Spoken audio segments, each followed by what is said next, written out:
노사 합의사항의 예를 들어보면 법 역시 대상 기간과 시간을 자유로 정할 수 있기 때문에 노사 합의로 예를 들어서 대상 기간을 다양하게 정할 수 있다 이런 얘기입니다. 뭐 3월, 5월, 1월, 5월, 1월, 5월, 7월 이렇게 정할 수도 있고 해서 보상 휴가 기간을 6월로 3월, 5월에 연장 근로한 부분에 대해서 6월에 보상해 줄 수도 있고 1월, 5월 부분을 이렇게 정할 수도 있고 뭐 이렇게 정할 수도 있다는 얘기입니다. 다 노사 합의 사항이라는 얘기고 또 그 구체적인 시간이 를 쪼개서 연장이 발생하면 크게 세 가지로 나눌 수 있죠. 연장 등 당해 시간에 대한 임금을 줘야 되고 연장이 발생해서 5인 이상 사업장의 경우는 가산임금까지 발생을 하는 거죠.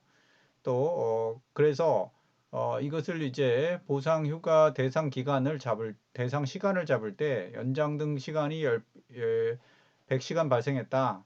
그래서 하면 가산임금까지 하면 150시간에 대해서 보상 휴가를 이게 사용을 해줘야 되는데 어, 이것을 그 대상 시간을 자유롭게 정할 수 있다 이런 얘기죠.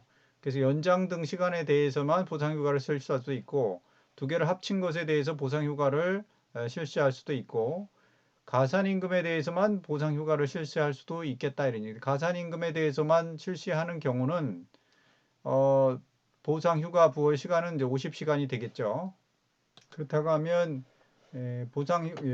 보상휴가 대상 시간이 100시간이고 보상휴가 시간이 100시간이다. 그럼 원래 발생 시간이 150시간이니까 나머지 50시간에 대해서는 그 발생했을 시점에 연장근로 발생했을 때 임금을 지급해 줘야 되는 거고 연장하고 가산에 대해서 150시간을 휴가 대상 기간으로 하고 150시간을 휴가로 다 부여하겠다 그러면 발생 시점에는 임금 지급을 할 필요가 없는 거죠.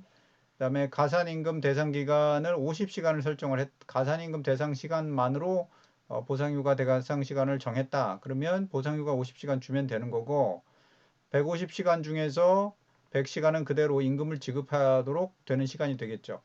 150시간 보상휴가 대상 시간 총 대상 시간 중에서 이 임의의 시간을 70시간을 보상휴가 대상 시간으로 하겠다. 그러니까 연장이든 가산이든 이런 법률적인 용어를 통하지 않고 150시간 중에서 일단 70시간을 보상휴가 대상 시간으로 하겠다. 그럼 보상휴가를 70시간 부여하면 되고 나머지 80시간은 임금을 지급하면 된다 이런 얘기입니다. 자, 혹시나 상여금을 연장 등 임금으로 변경하려고 하면 그 기존 상여금의 성격이 뭐냐에 따라서 상여금이 임금이었느냐 임금이 아니었냐에 따라서 임금이었다고 하면 불이익 변경 절차를 거쳐야 된다는 얘기입니다.